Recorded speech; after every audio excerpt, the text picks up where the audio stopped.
কিছু চেপে যাওয়া ইতিহাসের মুছে যাওয়া নাম আমি আজকে আপনাদের সামনে আলোচনা করছি। আলহামদুলিল্লাহি রাব্বিল আলামিন ওয়াল আকিবাতু লিল মুত্তাকিন ওয়াসসালাতু ওয়াসসালামু আলা সাইয়্যিদিল আমবিয়াই ওয়াল মুরসালিন ওয়া আলা আলিহি ওয়া আসহাবিহি আজমাইন। আম্মা বা'দ। সমস্ত প্রশংসা সেই মহান রব্বুল আলামিনের দরবারে, যিনি আমাদেরকে ব্রিটিশ মুক্ত একটি স্বাধীন ভারতে বসবাস করার তৌফিক দান করেছেন। তাই তার প্রশংসা স্বরূপ সকলে বলি আলহামদুলিল্লাহ। তারপরে জানাই সেই মহামানবের প্রতি দরুদ ও সালাম, যে না হলে আমরা এই ধরাপৃষ্ঠে আগমন করতে পারতাম না। তাই সকলে মৃদু স্বরে বলি সাল্লাল্লাহু আলাইহি ওয়াসাল্লাম। আজ আমি আপনাদের সম্মুখে ভারতের স্বাধীনতা সংগ্রাম এবং মুসলিমদের অবদান সম্পর্কে অল্প কিছু আলোকপাত করার প্রয়াস রাখছি।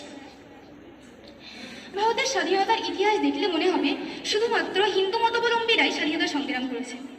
জেলখানাদের মধ্যে নাম আছে মহাত্মা গান্ধী, পণ্ডিত জওহরলাল নেহেরু, মতিলাল নেহেরু, চিত্তরঞ্জন দাস, সরোজিনী নাইডু প্রমুখদের।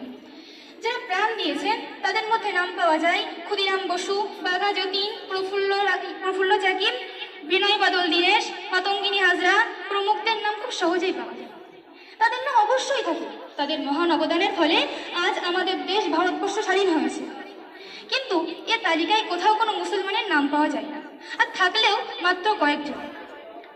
অথচ 1757 থেকে 1947 পর্যন্ত এই 190 বছরে হাজার হাজার মুসলমান জেল খেটেছেন এবং জীবন দিয়েছেন। কলকাতা সিটি কলেজে ইংরেজি বিভাগের প্রধান এবং ভিজিটিং প্রফেসর শ্রী শান্তিময় রায়, তিনি ভারতের স্বাধীনতা সংগ্রাম এবং মুসলিমদের অবদান সম্পর্কে একটি গবেষণামূলক গ্রন্থ রচনা করেন। সেখানে উঠে আসে সেই সমস্ত বিদ্যের কথা যাদের কথা আজ ইতিহাসে চেপে রাখা হচ্ছে। প্রায় বহু লোকই প্রশ্ন তোলে ভারতে মুসলমানদের থাকার কোনো অধিকার নেই, কারণ তারা ভারতের স্বাধীনতা সংগ্রামে অংশগ্রহণ করেনি। আর ভারতের ইতিহাস দেখলেই তো মনে হয় যেন মুসলমানদের কোনো অবদানই নেই। কিন্তু সত্য ইতিহাস বলছে যে হিন্দু ভাইদের সাথে সাথে আমাদের মুসলিম ভাইরা তাদের তাজা রক্ত ব্যয় করে আজ ভারতবর্ষ স্বাধীন করেছে। হাজার হাজার মুসলমান তারা জেল খেটেছে এবং তারা রক্ত দিয়ে আজ ভারতবর্ষের স্বাধীনতার বাতাস বইছে। ক্ষুদিরাম বসুর নাম আমরা সকলেই জানি, কারণ তিনি কিং স্পটকে মারতে গিয়ে ধরা পড়ে এবং তাকে ফাঁসির দড়িতে ঝুলানো হয়। অথচ ক্ষুদিরাম বসু কিন্তু কিং স্পটকে মারতে গিয়ে ব্যর্থ হয়েছে। কিন্তু কলকাতা হাইকোর্টের বিচারপতি নরম্যান, যিনি অনেক স্বাধীনতা সংগ্রামীকে নিষ্ঠুর প্রহসন মতো বিচারে ফাঁসি আদেশ দিয়েছেন, তাকে হত্যা করেছিলেন আব্দুল্লাহ নামের এক বীর বিপ্লবী। কিন্তু আমরা কয়জন এই আব্দুল্লাহ নামের বীরের নাম জানি? সময়টি ছিল 1871 সালের 20 সেপ্টেম্বর। আমরা জানি না এই বীর বিপ্লবীর নাম। সেরকমই জানি না আরো বীর বিপ্লবী শের আলী আফ্রিদের নাম, যিনি ব্রিটিশ বিরোধী আন্দোলনের জন্য 14 বছরের জেল হয়। শের আলী আন্দামানে জেল খাটছিলেন। ঠিক সেই সময় কুখ্যাত লর্ড মেও আন্দামানের জেল পরিদর্শনে আসেন। কিন্তু শের আলী রক্ষীদের চোখে ফাঁকি দিয়ে চাকু হাতে লর্ড মেওর উপর ঝাঁপিয়ে পড়েন। শের আলীর চাকুর আঘাতে লর্ড মেওর মৃত্যু হয়, বিচারে শের আলীর ফাঁসি হয়। কিন্তু ভারতের স্বাধীনতা সংগ্রামের ইতিহাস করলে এই শের আলীর নাম পাওয়া যায় না, এর স্থান হয়নি। এরকম আরো কিছু চেপে যাওয়া ইতিহাসের মুছে যাওয়া নাম আমি আজকে আপনাদের সামনে আলোচনা করছি। মাওলানা মাহমুদুল হাসান, মাওলানা কাসেম সাহেব, যিনি উত্তরপ্রদেশের দেওবন্দ মাদ্রাসাটিকে ব্রিটিশ বিরোধী আন্দোলনের এক শক্তিশালী কেন্দ্র হিসেবে গড়ে তোলেন। কিন্তু ইতিহাসের পাতায় এই মাওলানা সাহেবের নাম নেই।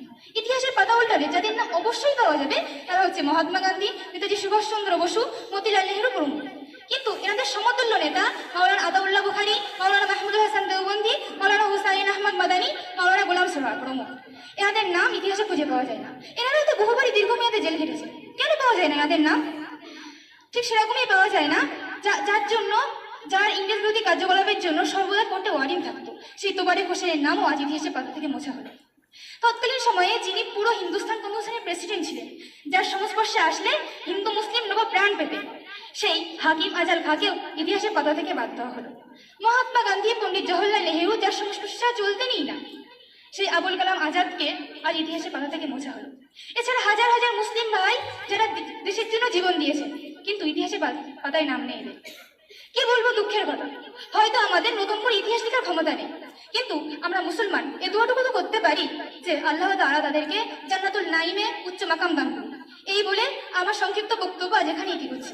আমা আলাইনা ইল্লাল বালাগ। আসসালামু আলাইকুম ওয়া রাহমাতুল্লাহ। মাশাআল্লাহ, আলহামদুলিল্লাহ।